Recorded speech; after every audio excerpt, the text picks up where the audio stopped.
आइए, आज का ये सिनेरियो जब किसी भी इमरजेंसी के अंदर कोई बेड नहीं है और हॉस्पिटल फुल हो गए हैं, चलिए देखिए मरीज का इलाज कैसे कर सकते हैं। आइए,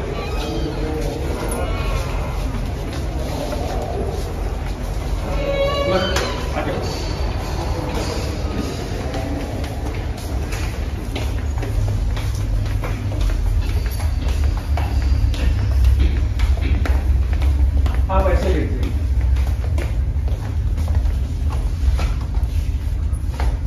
आप ये वो पेशेंट्स हैं जो कोरोना के आजकल दर दर भटक रहे हैं और हॉस्पिटल्स में बेड्स ना होने की वजह से, दवाइयां ना होने की वजह से, ऑक्सीजन कम होने की वजह से इनको वापस कर दिया जा रहा है। तो ऐसे मरीज अपने लोगों की सेवा कैसे कर सकते हैं और इमरजेंसी इन लोगों की हेल्प कैसे कर सकती है। आपने जनरली देखा होगा इमरजेंसी में 4 या 5 बेड रहते हैं। मैं उन सब डॉक्टर्स को जिनकी छोटी छोटी क्लिनिक्स हैं जहां पे एक छोटा सा भी बेड अवेलेबल है, वो इन मरीजों को कैसे अटेंड करें एक 5 मिनट में सिखाने की कोशिश करता हूं। देखिए, जब भी आपने एक पेशेंट को अटेंडर के साथ लिटा दिया, अब आप इनके पास जाएंगे तो आप कोशिश करेंगे कि आप एक गाउन डालिए, इससे कि ये इन्फेक्शन आपको मत हो जाए। तो सबसे पहले गाउन डाल लेना है। गाउन डाल लेने के बाद असेस करना है ये मरीज वाकई में आया किस मजबूरी की वजह से था। अगर इनके पास कोरोना की रिपोर्ट है और इनका ऑक्सीजन सैचुरेशन कैसा चल रहा है, तो हमारे पास हॉस्पिटल्स में ये मॉनिटर्स रहते हैं। ये मॉनिटर्स हमारे को ऑक्सीजन लेवल्स बताते हैं कि मरीज की ऑक्सीजन कैसे चल रही है।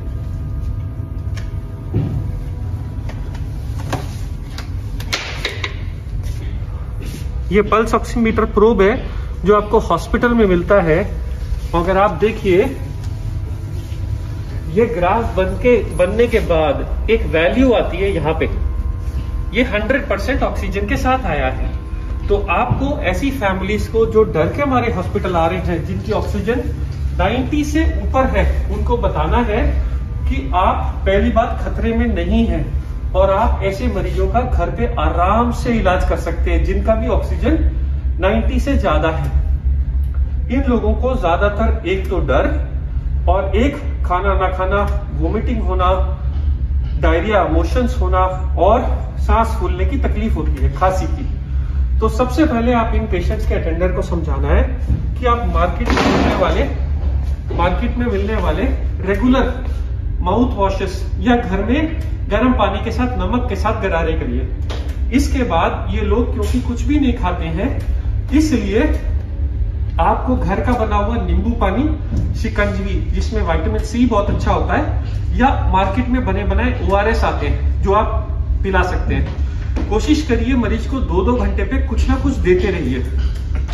इसके बाद छोटे बच्चों का एक भूख लगने का सिरप आता है, सिप्रोहेप्टिडीन, ये कई नाम से मार्केट में आता है, बहुत अंडर यूटिलाइज्ड है। ये कोरोना का इलाज नहीं है, पर इससे भूख लग जाती है, भूख खुल जाती है। जैसे ही मरीज खाना खाना शुरू कर देता है, वो थोड़ा सा बेटर फील करने लगता है, उसमें फेथ आ जाता है। अब ज्यादातर कोरोना का ट्रीटमेंट जो भी हम हॉस्पिटल में करते हैं, वो उनके बुखार के लिए, छाती में खड़खड़ के लिए, सांस फूलने के लिए होता है। बुखार के लिए कई बार हम लोगों ने समझाया, मार्केट में आने वाली पैरास्टामोल की कई ब्रांड की दवाइयां जो 2 से 3 बार ली जा सकती हैं, 1 बार, 2 बार, 3 बार। अगर छोटा हो, कोई वेट में कम हो, तो गोली को आधा कर दीजिए। ये गोलियां ऑन द काउंटर अवेलेबल है और सेफ है। इसके लिए आपको मेडिकल प्रिस्क्रिप्शन की जरूरत नहीं है। पैरास्टामोल के लिए, एसिडिटी के लिए कई लोग पेंटोप्रोजोल, रेबिप्रोजोल खाते हैं। खांसी के लिए मार्केट में बहुत सारे सिरप आते हैं, सब एक जैसे हैं। अब ये तो हो गया सिर्फ सिम्टम्स का इलाज कि आप अपनी ऑक्सीजन चेक करिए, आप खाना खाइए, आप अपना सैनिटाइजेशन और मुंह साफ रखिए और तकलीफों की इलाज करिए। अब इसके अलावा क्या बचा? इसके अलावा अगर मान लो इसी मरीज का ऑक्सीजन कम होता और मैं बोलता ये ऑक्सीजन सिलेंडर मार्केट में मिलता है, तो इसको कैसे लगाते हैं लोग, बहुत घबराते हैं।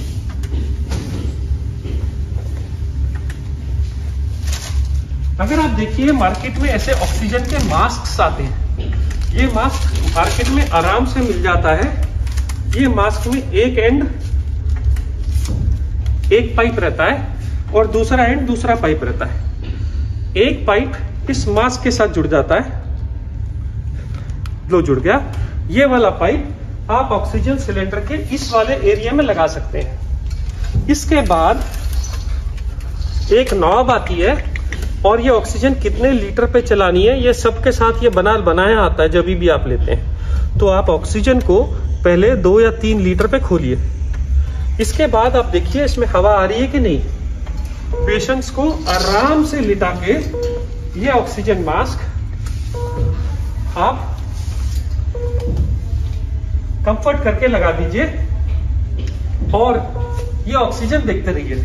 मान लीजिए ऑक्सीजन थोड़ी देर 5 मिनट वेट करने के बाद नहीं बढ़ रही तो आप इसकी वैल्यू थोड़ी और बढ़ा सकते हैं। जैसे जैसे टाइम बीतता जाएगा और ऑक्सीजन इंप्रूव होती जाएगी, हर मिनट के साथ इसको थोड़ा थोड़ा घटाते जाएंगे कि हम 90 तक मेंटेन कर लें, क्योंकि ये सिलेंडर बहुत कम ऑक्सीजन के साथ आते हैं, ये एक दिन में खत्म हो जाते हैं। इसलिए आप कोशिश करिए कि ऑक्सीजन का यूज कम से कम करिए, ज्यादा नहीं। दूसरा, मार्केट में ये छोटे मॉनिटर्स आते हैं पल्स ऑक्सीमीटर बोल के।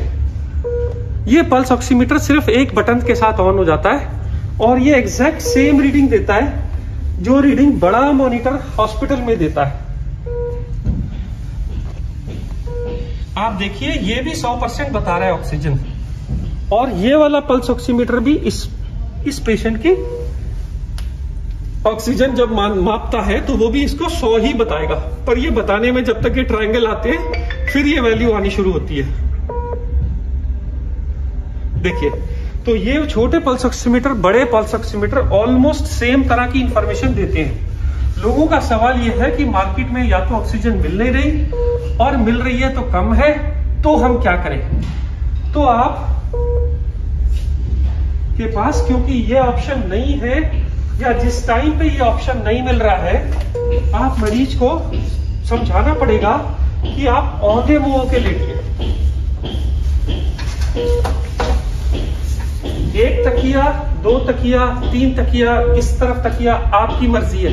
कोशिश ये करें कि मरीज ऐसे उल्टा होके लेटे 10 मिनट 15 मिनट। उसके बाद अगर ट्राई करे तो वो एक करवट भी ले सकता है, बट सबसे ज्यादा बेनिफिट औंधे मुंह से होता है।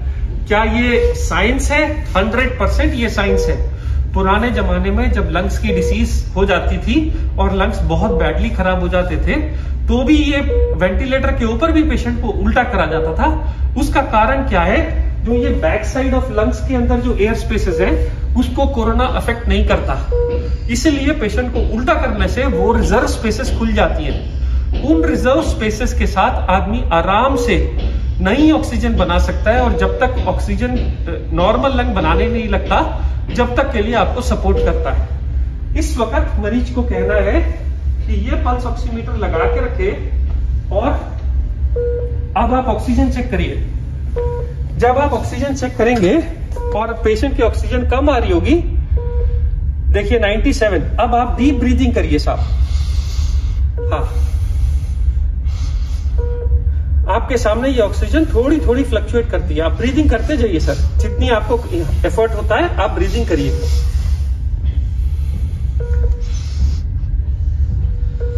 देखिए 97 से 98 हुआ, ब्रीदिंग करते जाइए सर थोड़ी थोड़े। 99 हुआ, और आप देखेंगे उल्टा लेटने से 5% तक का बेनिफिट हो जाता है। 95 वाली ऑक्सीजन कभी कभी 98, 99 तक पहुंच जाती है।